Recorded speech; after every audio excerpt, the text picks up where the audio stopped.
Olá, bom dia, boa tarde, boa noite. Depende do horário que você está me vendo, não, né? Me ouvindo. Que você seja abençoado ao ouvir essa mensagem, aonde você estiver. Vamos à nossa mensagem de hoje? A nossa leitura vai ser no livro de Jó, do capítulo 19, do versículo 1 ao versículo 22. Meu Deus, nós vamos falar sobre essa passagem. Meu Deus, essa passagem é forte. Não é? Vamos ler também Salmos 22, versículo 21. Deus meu, por que me desamparastes? Por que está tão longe de salvar-me? Tão longe dos meus gritos de angústia? Eita, salmista poderoso, né? Por que, Deus, o Senhor está longe dos meus gritos de angústia? Algumas vezes você já passou por momentos tão delicados, mas tão delicados, que você acreditou que estava no vácuo, que não tinha ninguém te ouvindo, não teria como ninguém te entender, não tem como ninguém te auxiliar, e que Deus estava tão longe, que parecia tão difícil das suas orações serem ouvidas. Quem nunca passou por isso? Muitas vezes nós passamos por situações difíceis e nos sentimos abandonados, não só pela nossa família, pelos nossos amigos, pela família cristã, mas por Deus. Por que o Senhor nos abandonou, meu Deus? Não é isso? Ora, nós oramos, choramos, cantamos, vamos para a congregação e pensamos, debalde, tudo isso é em vão. Tudo vão? Será mesmo? Acabamos culpando a Deus por tudo. Por todas as circunstâncias, porque oramos de maneira adequada, porque fizemos a campanha para isso ou para aquilo, porque estamos lendo as escrituras, porque temos vida de oração, ou não sentimos culpada, mas mesmo assim queremos a bênção porque nós estamos nos esforçando, não é mesmo? Não é isso que nós muitas vezes sentimos e pensamos? Não é isso que fazemos, culpar, transferir a responsabilidade para Deus? Se Deus está no controle, e Ele está, então Ele só pode estar contra nós. Porque a gente ora, e Ele está no controle de todas as coisas. Às vezes aquela palavra que quando você fala, tenta, né, falar para alguém sobre suas lutas, a pessoa fala assim, calma, Deus está no controle de todas as coisas, Deus proverá. Até isso dói nos seus ouvidos ouvir quando você está no meio dessa tribulação. Olha, na palavra de hoje, que se encontra no livro de Jó, Jó também fez a mesma coisa. Jó diz a Deus que ele estava sendo tratado mal, que Deus não estava vendo as coisas, que Deus não se importava, que Deus não lhe respondia e estava bloqueando o seu caminho através do inimigo. Afastou-se de todas as pessoas que ele amava e que Deus era o responsável por isso. Ele perdeu os filhos, perdeu a herança, perdeu o dinheiro, perdeu muita coisa, perdeu o gado. Enfim, o sentimento de Jó naquele momento era de perseguição. Além dele sentir que Deus estava perseguindo, ainda tinha os amigos, não é? Que os amigos falavam, arrependa-te, que você pecou, para que Deus possa te honrar, porque se você não tivesse em pecado, você não estava passando por essa luta. Parece similar, parece semelhante a alguma coisa? Será que eu e você não escutamos esse tipo de provocação, entre aspas, dos nossos amigos que falam, você está com a vida em pecado, faz uma verificação da sua vida, né? Faz como o salmista, sonda-me, ó Deus, olha o meu coração, vê se há em mim algum caminho mau. As pessoas te aconselham, vai, você errou, você pecou, procura onde está seu pecado e se arrepende. Aí você vai lá, faz aquela oração de confissão, faz tudo, jejuma, não é? E continua com os mesmos sentimentos e de repente continua nas mesmas circunstâncias, não é verdade? E a pessoa fala para você, porque você está passando por problema financeiro, você está com dificuldade para fazer as compras, para pagar suas contas. É porque você não é dizimista fiel. Se você fosse dizimista fiel, isso não aconteceria, porque a Bíblia fala que eu vou repreender o devorador. Você não já ouviu isso? Se você não já ouviu isso, eu já. Quando você está lá devolvendo o dízimo, que a gente não paga dízimo, a gente devolve para a casa do Senhor. Quando você faz além do que isso ainda, a pessoa te fala isso, seus ouvidos sangram. E você fica pensando, como que alguém pode ser tão insensível? Ei, meu amigo, minha amiga que está me ouvindo. Foi exatamente o que os amigos de Jó fizeram com ele. Exatamente a mesma coisa. É verdade que a situação de Jó era complicada, era delicada, assim como pode ser a sua neste momento, né? Mas será? Eu fico pensando, que dor cruel que Jó passou. Todos os filhos dele num caixão, na sala. Você imaginou um grande salão com todos os seus filhos dentro de um caixão e você velando ele e os vizinhos, parentes ao redor, fazendo buchicho com seu nome, cochichando um contra o outro, olhando para os caixões na sala, olhando para você, coçando as suas feridas, suas chagas com um caco de telha, que seus bois foram mortos, que tudo foi morto. Será que nós aguentaríamos? Pode até ser que nós tenhamos passado por tamanha tristeza, porque a dor e a aprovação, ela se apresenta para cada um de uma forma diferente. E, infelizmente, meu amigo e minha amiga, nós não estamos livres dos amigos de Jó, dos conselhos dos amigos de Jó. Nós não estamos livres dele. Nós não estamos livres também de entrarmos em situação deplorável. Há um equívoco no meio do povo cristão que acredita que o cristão não sofre. Ei, o cristianismo é um chamado ao sofrimento, como diz Spurgeon, né? O famoso príncipe dos pregadores. O cristianismo, não só ele, né, falou isso, mas David Wilkerson, C.S. Lewis e várias outras pessoas, o cristianismo é um chamado ao sofrimento. E será que essa pessoa não leu Bíblia? Sadraque, Mesaque e Abednego foram jogados na fornalha. Daniel foi jogado na cova dos leões.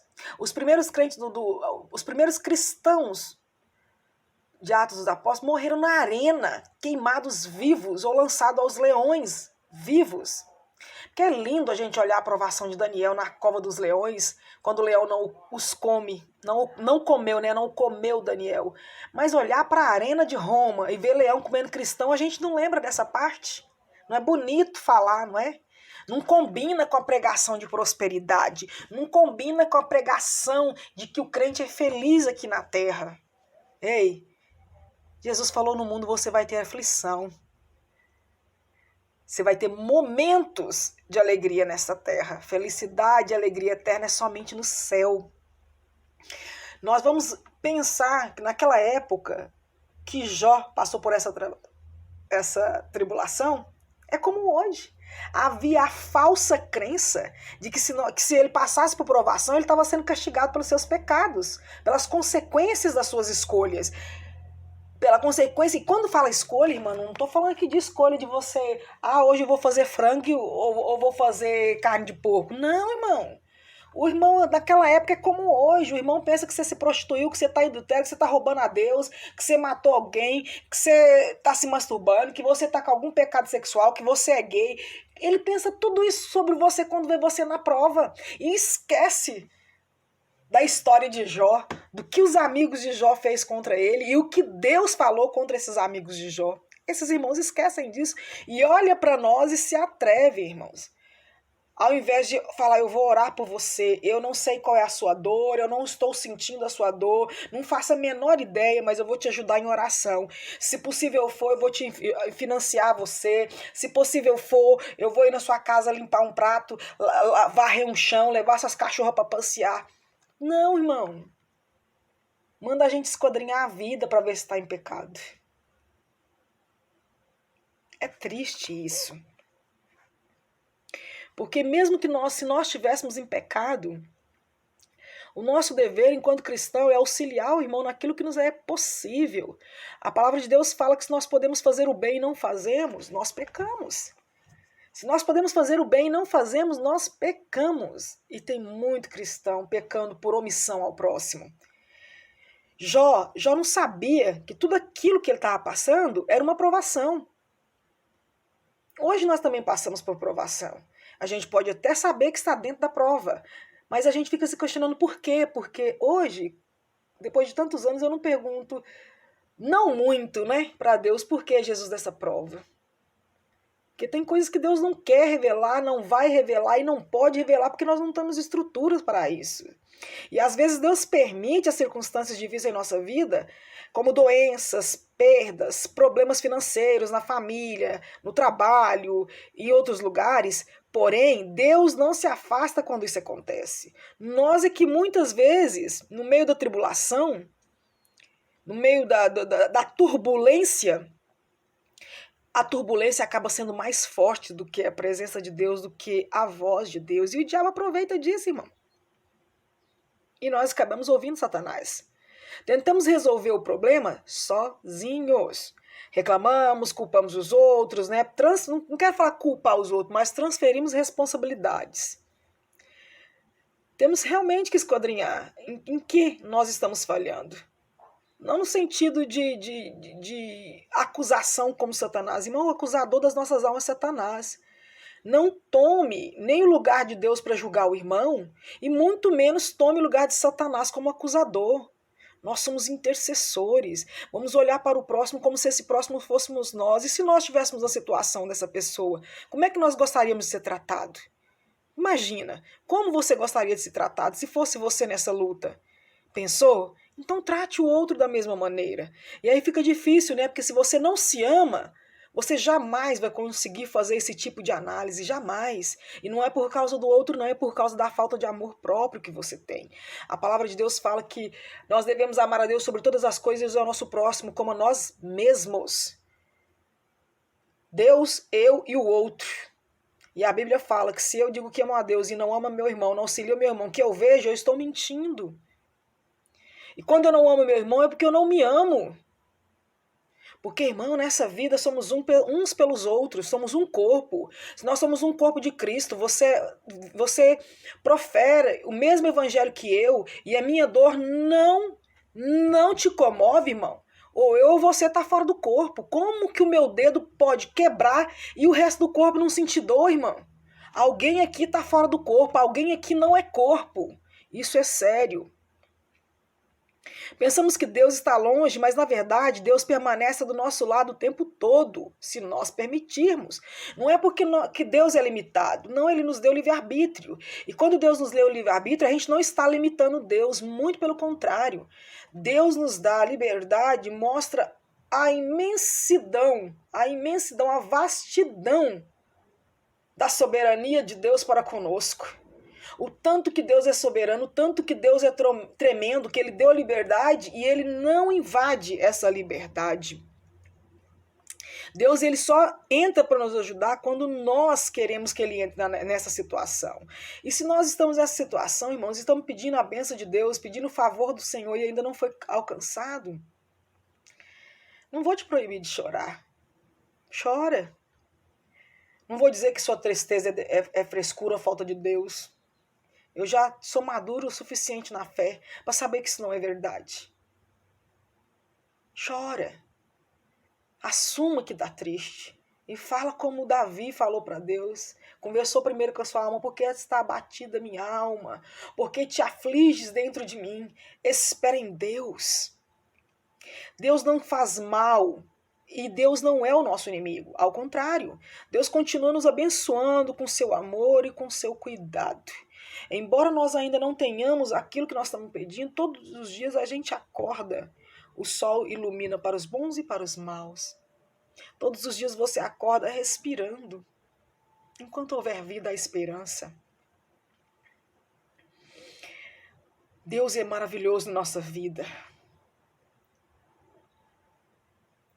Há situações, sim, que Deus fica afastado de nós. Vou explicar como. Quando as minhas sobrinhas moraram aqui há algum tempo comigo, e a minha sobrinha falou, não, tia, deixa eu ir para a escola sozinha. Eu levava ela até certo caminho e ficava do lado de cá da Goiás, observando ela atravessar a rua e ia devagar atrás dela, observando o caminho. Ela não achava que eu estava lá, mas eu estava. Eu dei para ela a liberdade dela ir sozinha, mas eu nunca deixei ela sozinha. Quando eu não acompanhei sem que ela visse, os meus olhos ficaram ao ponto, uma distância, de eu poder enxergá-la entrando na escola em segurança. Se eu, como diz Jesus, sou má e faço essas coisas boas aos meus, Deus não fará para nós também coisas melhores? Há também os momentos que nós, quando desagradamos a Deus, realmente tem momentos que nós não fazemos coisas que não são agradáveis aos olhos do Senhor.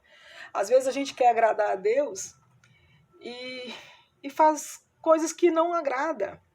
É como Paulo fala, quando penso fazer o bem, o mal já fiz, quando penso fazer o bem, o mal já pratiquei.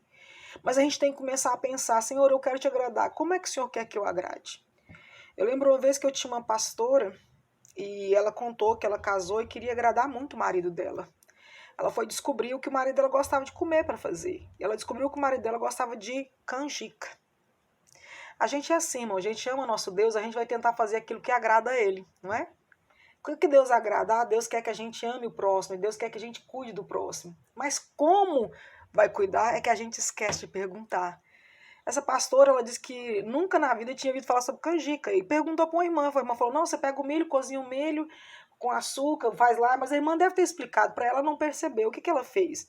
Ela pegou o milho de canjica, pegou amendoim cru, açúcar, coco, botou na panela de pressão numa água, botou para ferver e cozinhar.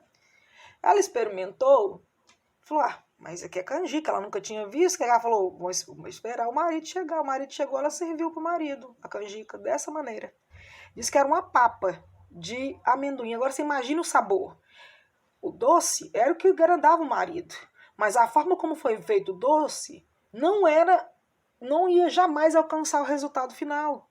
E assim somos nós. Nós sabemos o que agrada a Deus, mas queremos fazer da nossa maneira. Não podemos fazer da nossa maneira. E fazemos. E aí vem as consequências da tristeza, porque você oferece, você pensa, nossa, eu pensei que ia agradar a Deus e Deus não gostou. Por quê? Porque foi feito de uma forma equivocada. Não porque Deus não nos ama. Pensa bem, será que nós devemos realmente responsabilizar o afastamento de Deus das nossas vidas? Responsabilizá-lo por isso? Será? Será que realmente nós vamos nos deixar ser sequestrado pela tristeza por causa dos nossos amigos e familiares e irmãos que estão do nosso lado e não entendem a nossa dor e não querem entender? Que acham que a gente está em pecado, que está devendo alguma coisa, que às vezes te ouve com impaciência, não é? Que às vezes só ouve aquilo que quer ouvir. Uma irmã perguntou para mim semana passada, como é que você está? E eu sou uma pessoa transparente. Se eu estou bem, eu falo estou bem. Se eu não estou bem, eu falo não estou bem. Né? Não sou de ficar desabafando e contando problema, mas eu disse, não, ela melhorou a perna por causa da trombose? Falei, não, mas continua igual. Ah, que bom que melhorou. Falei, não, irmã, você não me entendeu. A perna não melhorou. E a gente tem que ter paciência, porque o médico disse que vai demorar 1 ano e 6 meses para ficar boa. Ela, ai, que ótimo que você está melhor. Você está entendendo o que eu quero dizer, meu irmão, minha irmã que está me ouvindo essa mensagem? Tem pessoas, irmãs, que ela pergunta para você como você está, mas é uma pergunta retórica. Ela não quer a resposta, ela não quer saber da sua dor. Ela quer perguntar para mostrar para você que ela se preocupe, para mostrar para ela mesma que ela é boa. Ei, você que faz esse tipo de pergunta retórica para outro irmão, melhor você ficar em silêncio ou dizer para ela, eu não sei o que dizer, vou continuar orando, do que ignorar a pessoa. Ignorar. Você está plantando uma semente ruim. Quando você estiver na sua luta, pessoas também vão te ignorar. Por quê? Porque foi essa semente que você plantou quando alguém precisou de você. Eu falo para Deus, eu nunca fui amigo de Jó, eu não aceito amigo de Jó na minha vida. E mesmo assim, muitas vezes aparecem amigos de Jó na minha vida. Aí eu olho para mim e falo, quando foi que eu dei um conselho do tipo, você está devendo alguma coisa para Deus? Conserta e ppp, papapá. Quando eu vejo que eu fiz alguma coisa semelhante, eu peço perdão para Deus, porque eu não quero isso para minha vida. A palavra de Deus em Mateus, no capítulo 7, versículo 12, fala, aquilo que você quer para você, faça para o outro que você vai receber. É a lei da semeadura. E a semeia é dura, irmão, na colheita, quando você planta uma semente ruim. Você quer ser envergonhado? Envergonhe alguém. Você quer ser honrado? Honre alguém. Você quer ser acolhido nos seus momentos de tribulação? Acolhe alguém. Você não quer ser julgado no sentido de ser sentenciado? Não julgue, não sentencie ninguém. Quando você trata mal os outros, você está dizendo para o mundo espiritual, tá aqui a minha semente, eu quero ser maltratada também. E se você não plantou nenhuma semente ruim, e parece que você está fazendo uma colheita ruim, pense em Jó. Estamos passando numa prova. Não sabemos causa, motivo, razão e circunstância da prova, mas Deus sabe. Deus sabe. Vamos fazer como Abraão. Vamos crer contra a esperança. E o Deus de paz, que excede todo entendimento, guiará as nossas almas até aquele grande dia. Nos humilhemos na presença do Senhor. Vamos reconhecer os nossos erros e vamos buscar a Deus, ainda que nós acreditamos que nós não estejamos erradas. Deus está sempre perto de nós e Ele nunca nos abandona. Ele nunca se desvia do seu ouvido, dos seus olhos de nós. A palavra de Deus fala que o nosso nome está na palma de Deus, para que Ele não venha nos esquecer. Não porque Ele se esquece, mas é uma analogia para que eu e você possamos entender que Deus jamais esquece de mim e de você. Que nessa manhã, nessa tarde, nessa noite, no momento que você, homem de Deus, mulher de Deus, está ouvindo essa mensagem, que o Senhor te abençoe e te guarde. Amém?